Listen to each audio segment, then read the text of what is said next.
4 présidentes européennes qui ont détruit l'Afrique. Numéro 1. Léopold II de Belgique, un des pires oppresseurs de l'histoire. Sous son règne, le Congo devient sa propriété personnelle.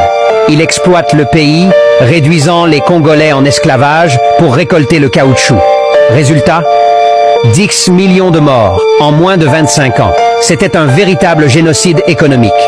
Numéro 2. Jules Ferry, France. En France, Jules Ferry, fervent défenseur de la colonisation, prétendait que c'était une mission civilisatrice. Sous sa politique, la France a colonisé l'Algérie, la Côte d'Ivoire, le Sénégal et bien d'autres pays. Cette colonisation a exploité les ressources, détruit les cultures locales et imposé une domination brutale sur les peuples africains. Numéro 3. Otto von Bismarck, Allemagne.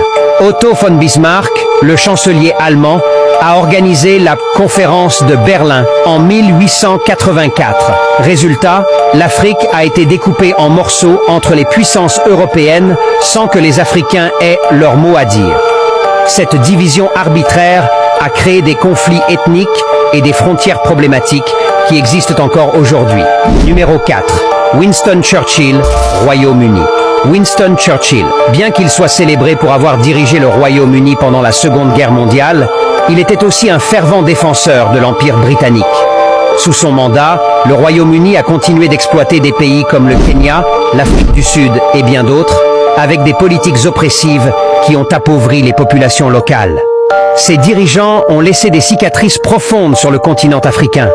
La colonisation européenne a bouleversé des civilisations entières, pillé des ressources naturelles et laissé un héritage de conflits encore visible aujourd'hui. L'Afrique se relève, mais les blessures sont encore présentes. Qu'en penses-tu ? Dis-le moi en commentaire et abonne-toi pour plus de vérités historiques.